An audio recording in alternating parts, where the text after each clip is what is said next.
हमारे शहर में सैर कर रहा है, ऐसा लग रहा है कोई यूएफओ यानी कि उड़न तस्करी हमारे शहर में आ गया है। वो ढोल को ऐसा ही समझ रहे थे, कुछ लोग समझ रहे थे कि वो भूत है, कुछ लोग समझ रहे ये क्या आ गया है हमारे शहर में। चलो, अनोखा दृश्य था, देखने के लिए बड़ा ही अजीब सा दिख रहा था सबको कि अरे ये डब्बा और डब्बे के नीचे पैर है और ये चल रहा है, ये है क्या। ढोल आंखों के आगे से गुजर रहा था मगर उसे पकड़ने की हिम्मत किसी की भी नहीं हो रही थी। तब किसी ने पुलिस को फोन किया, एक ने फायर ब्रिगेड को सूचना दे दी। ठीक है, पुलिस और फायर ब्रिगेड इन दोनों को सूचना देकर बुलाया गया। कुछ ही देर में टन करती फायर ब्रिगेड यानी जो अग्निशामक जो ये आपके आग बुझाने के जो आते हैं उनको कहते हैं फायर ब्रिगेड। गाड़ी चौराहे पर आ खड़ी हुई। ढोल चौराहे से कुछ ही दूर था, उसे पकड़ने के लिए पुलिस के सिपाही यानी राइफल ताने हुए खड़े हो गए कि आखिर ये है क्या। उन्होंने राइफल तान के खड़े हो गए, उनको तो पता ही नहीं है कि आगे जाके ये डस्टबिन है। लगता था कि वो ढोल से निपटने के लिए कमर कसकर तैयार है, मगर बात की पलट गई। हुआ ये कि ढोल आगे बढ़ने के बजाय एक कदम पीछे चला गया, सरपट भागने लगा। उसी की ओर से एक टांगा आ रहा था, ढोल देखकर और घोड़ा बिदक गया, चारों ओर भगदड़ लगे। सब लोग बिना राइफल को तान के खड़े हो गए। फायर ब्रिगेड की गाड़ी आ गई उसको पकड़ने के लिए। लेकिन क्या हुआ कि वो डस्टबिन यानी कि जो ढोल था वो आगे नहीं बढ़ के एक कदम पीछे लेके और उल्टा दौड़ा, और दौड़ने पे वो किसी के हाथ में नहीं आया। पुलिस वालों की समझ में कुछ नहीं आया कि फायर ब्रिगेड वाले घबरा गए, इधर उधर भागते घोड़े काबू में लाने लग गए। बीच में ढोल सड़क से लगी एक गली में जा घुसा। उसने एक चाट पकौड़ी वाले का ठेला आ रहा था, ढोल भागते हुए वह भी घबरा गया। ऐसी अद्भुत चीज आज तक उसने नहीं देखी थी। किसने? चाट पकौड़ी वाली ने, कि ऐसी ये क्या चीज है जो सामने से आ रही है। वो आंखें मलने लगा, तब उसकी ढोल उसके पास आकर रुक गया। चाट की सुगंध ने उसे खींच लिया। अपन भी है ना, कहीं जाते हैं मार्केट से निकलते हैं, खुशबू आती तो अपन कहते हैं वाह क्या खुशबू आ रही है, और अपना मन करता है खाने को तो अपन खा के भी निकल लेते हैं कभी कभी। तो वो वाली बात हो गई उस ढोल के साथ में कि चाट की खुशबू आई और वो वहीं पे रुक गया। अब तक झूठे पत्तों का स्वाद लिया है, आज असली चाट खाकर देखी जाए। वो उछलने लगा, वो बहुत खुश हो गया ढोल कि रोज तो मैंने ना लोगों के खाए हुए गंदे जो पत्तल दोने होते थे वो फेंकते थे और वो मैं यूज करता था। लेकिन क्या हुआ कि उसको नई चीज मिली उस दिन। ओहो, आज तो रियल में मुझे मिली है चाट पकौड़ी। ढोल की हरकत देख चाट वाले की चीख निकल गई, वो डर गया और वो भूत भूत चिल्लाता हुआ दूसरे लोग भी भागने लगे। उसको देखकर और भी लोग भागने लग गए कि ये चाट पकौड़ी वाला क्यों भाग रहा है भूत भूत करके। इधर जादूगरनी की आंख खुली, उसने चारपाई के नीचे जूतियों को टटोला, पर जूतियां वहां नहीं थी। वह इधर उधर ढूंढने लगी, तभी उसे कूड़े के ढोल पर ध्यान आया। उसने सामने नजर पड़ी, देखा कि कूड़े का ढोल तो गायब है।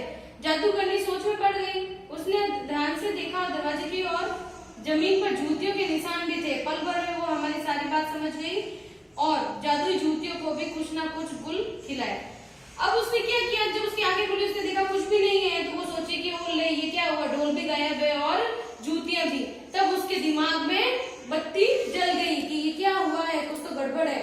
उसने जादू की झोली उठाई, उसमें से एक जादुई शीशा निकाला, होठों से कुछ बुदबुदाई।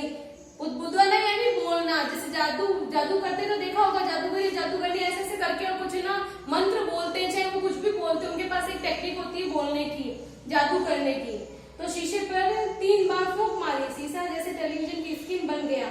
ढोल जहां जहां जा रहा था वहां जो जो कर रहा था सारा कुछ शीशे में दिखाई दिया। अपन है ना कोई भी एक सीरियल देखते हैं, जैसे पहले एक सीरियल आता था जादू है जिनका, अगर किसी ने देखा हो तो ध्यान रखना। और पहले जो अलादीन और ये हातिम टाई और इतने सीरियल और पिक्चर्स आते थे उसमें जादू ही दिखाते थे कि कहीं तो पानी में कुछ दिख रहा है, कहीं कांच में कुछ दिख रहा है। तो अब उस टाइम कहाँ कुछ ऐसा होता था, और जादू में तो आज तक ये भी होता है, यही होता आ रहा है।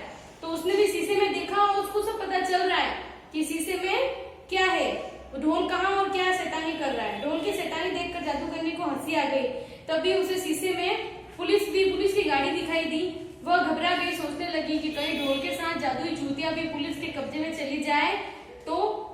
फिर जादूगरनी ढोल को पकड़ने भागी, ढोल के पास पहुंच गई। वह भीड़ इकट्ठी थी। जादूगरनी ने मंत्र हवा में पढ़कर हाथ हिलाया और तभी जूतियां चलना बंद कर दिया। ढोल को पकड़ना आसान था क्योंकि जूतियां ने अपना जादू करना बंद कर दिया। क्योंकि वो रात को जब सोई थी तो वो जादुई जूते एक्टिव थे, मतलब जादू काम कर रहा था। लेकिन जब उसने हवा में हाथ हिला के मंत्र पढ़ा तब जादू जो जूते थे वो जादू करना बंद हो गया और वो जूते जहां पे थे वहीं पे रुक गए, तो ढोल भी रुक गया, उसका पकड़ना आसान हो गया। जादुई जूतियों को उठाकर झोले में रखा और फिर ढोल को कोने में रख दिया। दूसरे ही दिन जादूगरनी ने एक बढ़ई बुलाया, ढोल के छोटे छोटे पैर बनवाए। इसके बाद अपने हाथ से रंग रोगन किया। अपनी मालकिन की निगाह में अब उसकी इज्जत बढ़ गई। अब कूड़े की ढोल और मामूली कूड़ेदान नहीं रह गया। आप देखते हैं कि हम डस्टबिन को ऐसे ही समझते हैं, पर ये ऐसा नहीं है।